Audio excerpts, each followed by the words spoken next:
उसके पीछे तो तथ्य है, वह हमें स्वीकार करना चाहिए, भले ही हमारी दुर्बलता के कारण हम उसे ठीक तरह से न निभा सके, क्योंकि आजीविका की साधन सामग्री किसी न किसी के श्रम बिना हो ही नहीं सकती।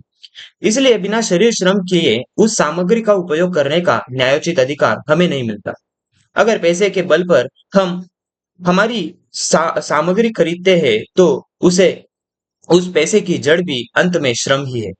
धनिक लोग अपनी ज्यादा संपत्ति का उपयोग समाज के हित में ट्रस्टी के तौर पर कर रहे हैं। संपत्ति दान, यज्ञ और भूदान, यज्ञ का भी आखिर आशय क्या है? अपने पास आवश्यकता से जो कुछ अधिक है, उस पर हम अपना अधिकार न समझकर उसका उपयोग दूसरों के लिए करें। यह भी बहस चलती है कि धनिकों को के दान से सामाजिक उपयोग के अनेक बड़े बड़े कार्य होते हैं, जैसे कि अस्पताल, विद्यालय आदि। अगर व्यक्तियों के पास संपत्ति इकट्ठी न हो, तो समाज को ये लाभ कैसे मिलेगा?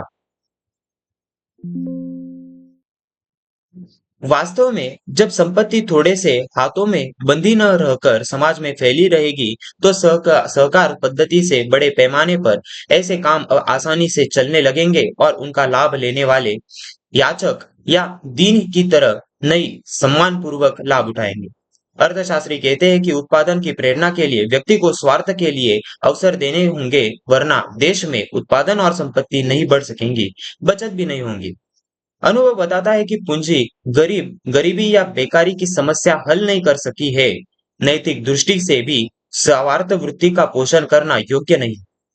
बहुत करके स्वार्थ का अर्थ होता है परार्थ की हानि। उसी में से स्पर्धा बढ़ती है, उसके जिसके फलस्वरूप कुछ थोड़े से लोग ही लाभ उठा सकते हैं, बहुसंख्यकों तो हानि ही पहुंचती। मानवोचित सहयोग की जगह जंगल का कानून का मत्स्य न्याय चलता है। आखिर यह देखना है कि समाज या का कल्याण किस वृत्ति से होगा। अगर समाज में स्वार्थ वृत्ति के लोग अधिक हो, तो क्या कल्याण की आशा रखी जा सकती है? समाज तो परोपकार वृत्ति के बल पर ही ऊंचा उठ सकता है। संपत्ति बढ़ाने के लिए स्वार्थ का आधार दोषपूर्ण है। इस संबंध में कुछ भाई अमेरिका का उदाहरण पेश करते हैं। कहते हैं कि जिनके पास संपत्ति इकट्ठी हुई है, उन पर कर लगाकर कल्याणकारी राज्य की स्थापना की जाए। उसी आधार पर भारत को कल्याणकारी वेलफेयर राज्य बनाने की बात चल रही।